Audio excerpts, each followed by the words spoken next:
So welcome, Svagatam, Namaskar. Thank you. My name is Erin Reese, and I am from San Francisco, California, USA. Mera naam Erin hai, and that is about the extent of the Hindi that you'll hear from me today. I am so honored to be here today as your Master of Ceremonies on this very special day, May 25th, 2017, to celebrate the 100th birthday of our beloved Guruji, Ramesh Balsekar.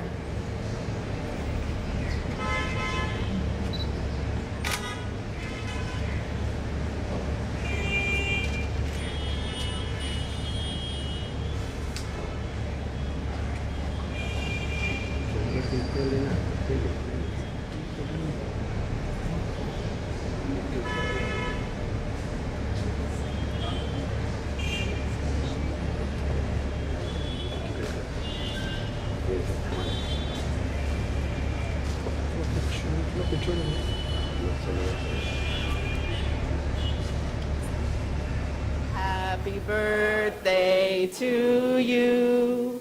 Happy birthday to you. Happy birthday, dear Guruji. Happy birthday to you.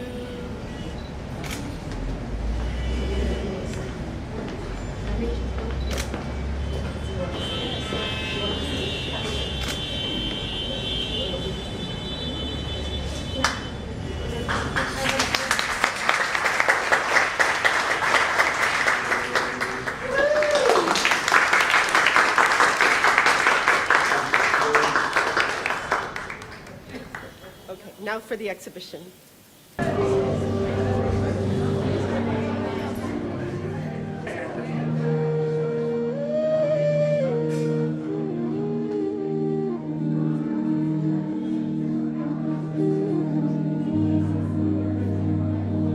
तुझे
Welcome back, everyone. I hope you enjoyed your lunch. It was delicious, wasn't it? My favorite was the date salad. Wasn't that good?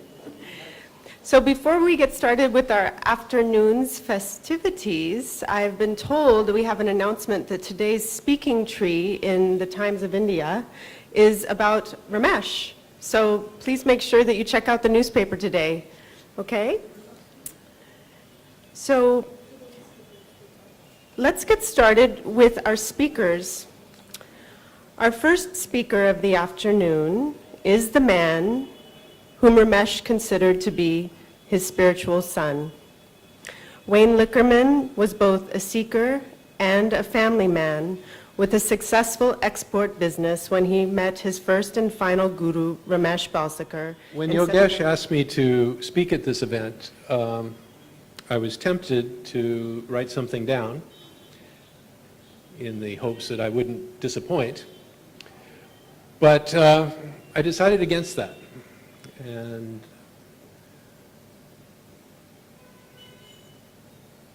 I really just want to talk to you about my experience of Ramesh and what he meant to me,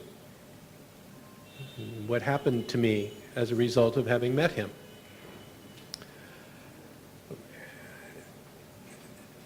As Aaron mentioned, I met him on September 16th, 1987, so I'll do the math for you. That'll be 30 years in September. And in a talk in Los Angeles, California. And it was his first public talk on the subject to a large group. Prior to that, the people would call up and come to Sindula, but this was his first big public talk. And he approached it with a sheaf of notes, and he stood at a lectern like this, and he read a speech about Advaita, and how the noumenon actuates into the phenomenon, and the phenomenon is aspect of the phenomenal manifestation. And I did not understand a single word of what he was saying. It just went totally over my head. I had no reference point to any of this. And I think that was the good thing. I didn't understand it. And the way this teaching and the way it happened for me was that the next time I saw him in a small gathering up in the Hollywood Hills, when he walked in and sat down with a group of 15 of us or so, my heart broke open. That's what happened to me. The teaching came to me through my heart, and that was not expected. I'm always considered myself to be a much more mental person than an emotional one. But I didn't understand this. It made no sense to me. But I could not deny the feeling I had in his presence. And so he came to me through my heart. And that's where he remains to this day, in my heart. The teaching, he was a brilliant man, a phenomenal writer, very prolific, as you well know. And his teaching is quite complex, quite varied and interesting. And it came to me, I got it, I understood it. I have a fairly good intellect. I was able to comprehend what he was saying. It didn't take too long. But that's not what was important. And it's not what is important now.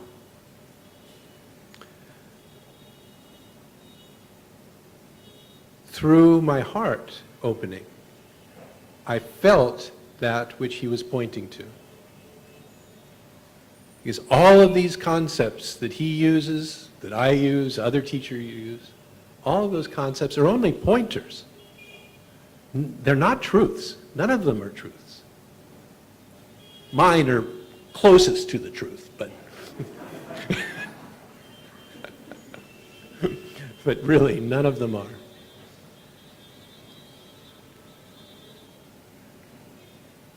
But in that expansion that came with my heart opening, I felt it. I felt what he was pointing to. That unity, that we are, that everything is. I felt it. I knew it was true. I couldn't even say what it was, but I knew it. I knew it in the deepest, most meaningful part of me. And that's how this truth came to me. Not through my intellect, not through my mind, but through my heart. And I know some of you, I've known some of you for many years, and I know many of you have shared the same feeling, same experience of being deeply and passionately connected to this man.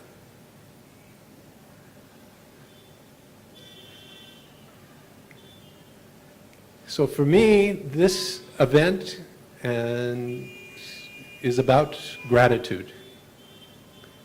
I am so incredibly grateful to have been given the opportunity to know Ramesh.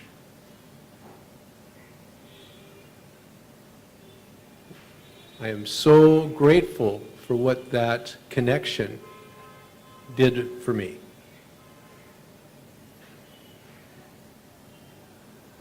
Because it did not suddenly give me all kinds of extraordinary powers, I'm afraid. It did not even make me a nicer person, which my wife is very sad about. But what it did give me is the most precious gift of all, and that is to be at peace. To be at peace with who I am, with what I am, with how the world is, in all of its chaos, in all of my chaos, in all of its ugliness, and all of my ugliness, in all of its beauty, and in all of my beauty. There is an acceptance that how things are could not be otherwise. And that's the greatest gift. That is the peace that surpasses all understanding. And it came as a gift. I didn't earn it with my diligent efforts, with my practice, I didn't earn it at all. It was grace, pure and simple. The grace of the Guru. And for me, the Guru is personified in this man. And I'm so glad, I'm so grateful to have that experience, to have the Guru personified in human form.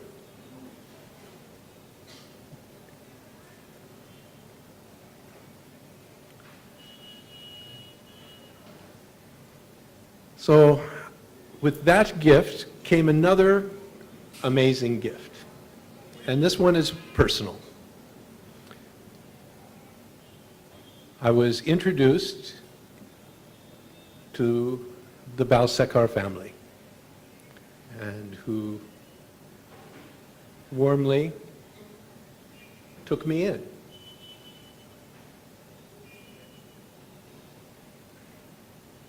And that's an incredible gift. To come from the other side of the world, a totally different experience, a different culture, and to be immersed into this family and into this life that was here. It was extraordinary. So Ramesh's love extended beyond himself to his family as well, and from his family as well. And through him, I got to know many of you. And our lives, to varying degrees, have intertwined over these years. So there's an incredible richness that happened as a result, we can say, of my having walked into that room nearly 30 years ago in a way I could have never predicted. And I certainly could never have designed it. You know, we often hear about, setting intentions and making your life the way that you think it should be. If I had made my life the way I thought it should be, if I had that power, I wouldn't have had a tenth of the grace that I have today, a tenth of the beauty that I experience today. This is truly a gift. It is a gift to be here with you. It is a gift to be part of this, to have been given this teaching, to carry around the world, and make little deposits here and there.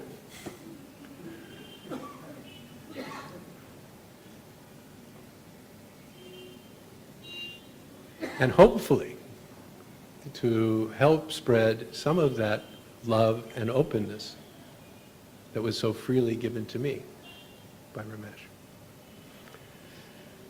So,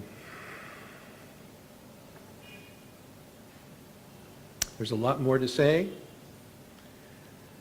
There's always a lot more to say for me when it comes to Ramesh. But I don't think I'm going to say it. Not right now, anyway. There's a lot of other people here whose lives have been profoundly touched, like mine, and I'd like to hear from some of them. Tanya Balsekar. It's not very correct to say that I led Ramesh to Maharaj. The truth is, one day after Ramesh had retired, we read an article in the Mountain Path about Maharaj and his book, I Am That. When Ramesh read that book, he asked me to go and see Maharaj to see if he was really that good.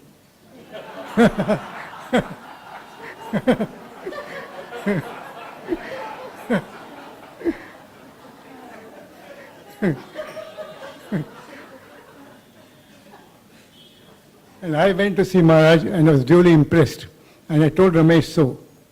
Then Ramesh wanted to see him, but before he went to him, he asked me to ask Maharaj that he was already going to another guru, and whether he could come and see Maharaj.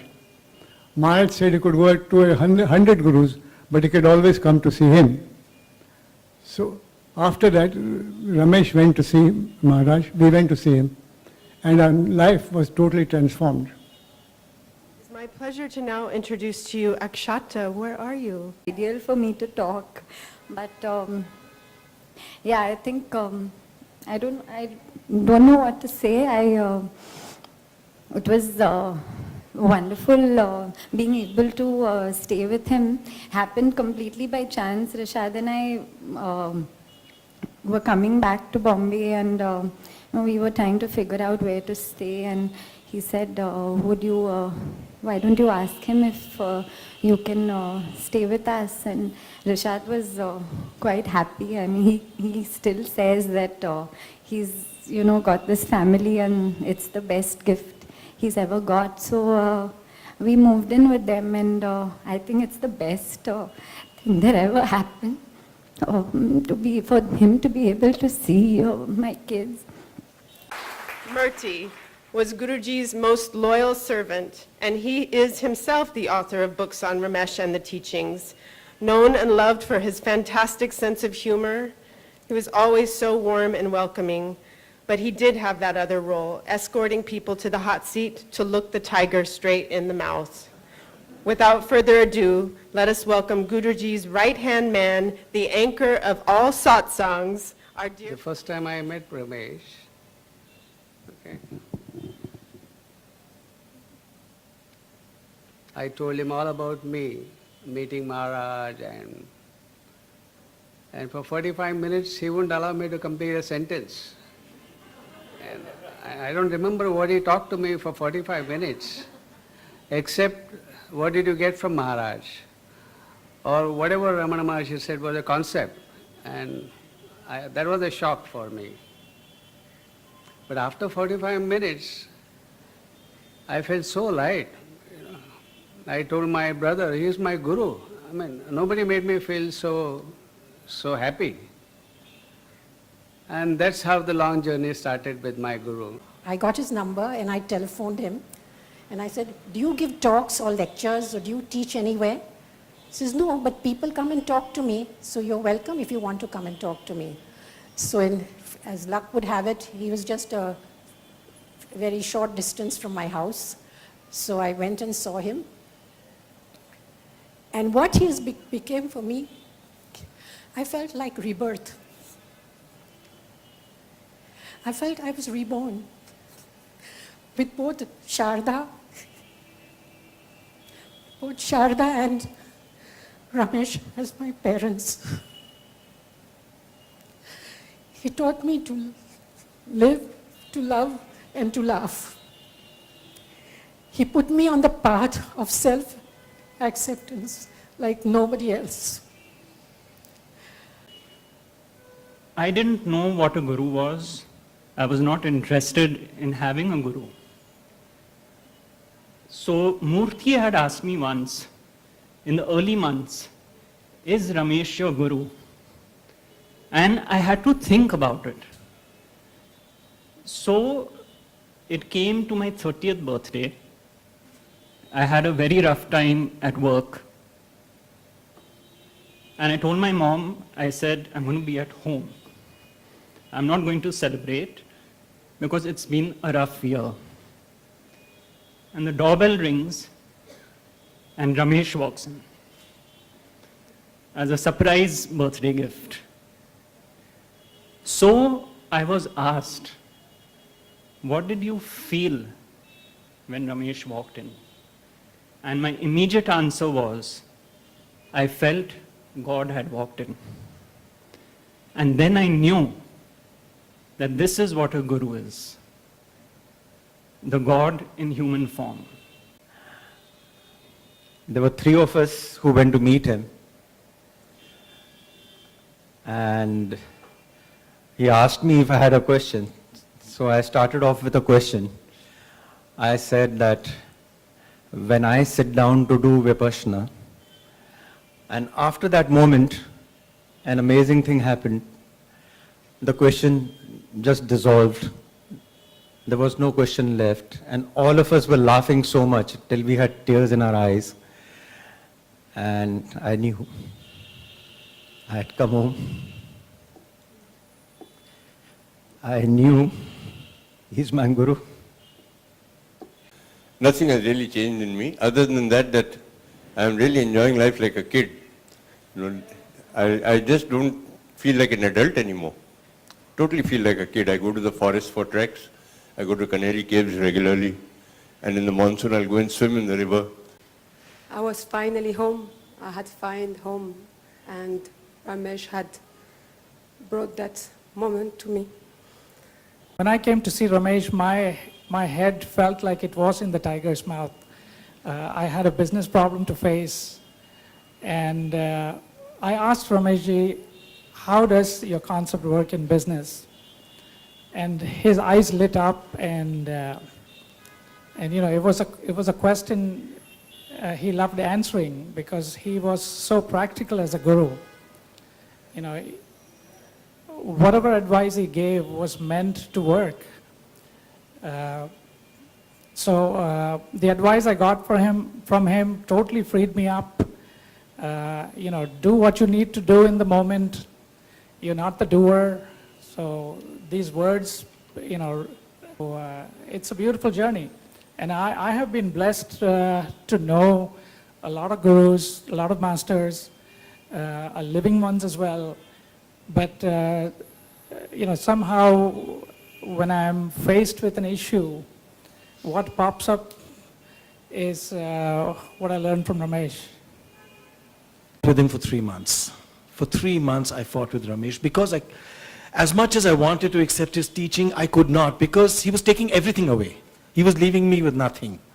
On one hand, he was taking all my achievements away. On the other hand, he was taking all my pain away. He was taking all my anger against people who had hurt me. And, you know, he wasn't even leaving me with self-pity. He was leaving me with nothing at all. I couldn't accept it. So I wanted to prove him wrong. I really wanted to prove him wrong.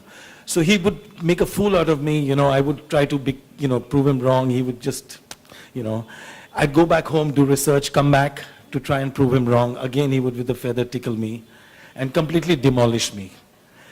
After 90 days, there was one line he said, it finally hit me here, and I just got it. Seat Capers, which is going to bring out some of the lighter moments of the satsangs, some crazy moments, some jokes and stories, highlighting Ramesh's lighthearted personality. Hot Seat Capers. Yes, you are right. You are right. You are right. You know, once there was which happened. When I was in, and later on I told that it's an old story, but it actually happened in my case. When I was in Ahmedabad, as the manager of the Ahmedabad branch, one man came in the morning, or Sunday morning, and complained. My wife does this, my wife does that, she doesn't listen to me, this, that, and the other. So, this is what I've been doing, this is what I'm. So at the end of it, he said, do you think I'm right? I said, you're right. Then she went away, and another half an hour later, the wife came. And she said, this is my husband does, this is such a bad man, he does this, that. And this is what I've been doing. Do you think I'm right? I said, you are right. My wife in the kitchen was listening to this. So she comes up. He said, what nonsense is this? How can you tell him he's right and also tell her he's right? I said, you are right.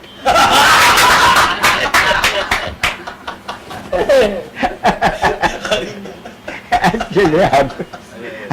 Attention, and welcome back Yogesh, who will now bring us the book launches from Zen Publications.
So now we are going to have our Sufi singing with musician, educator, and composer, Shruti Vishwanath.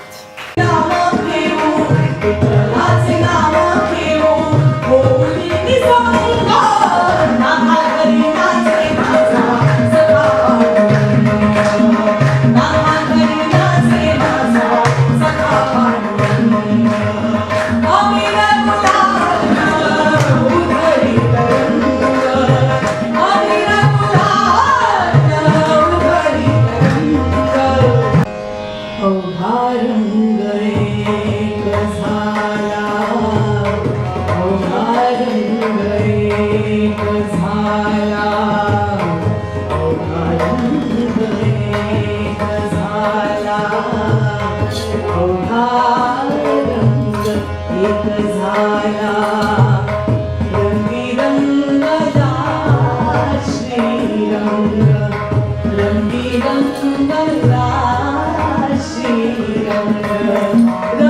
We offer the deepest bow of gratitude, humility, and eternal thanks and pranam to our Guru, our sage, and our master, Ramesh Balsekar, for giving us everything and absolutely nothing.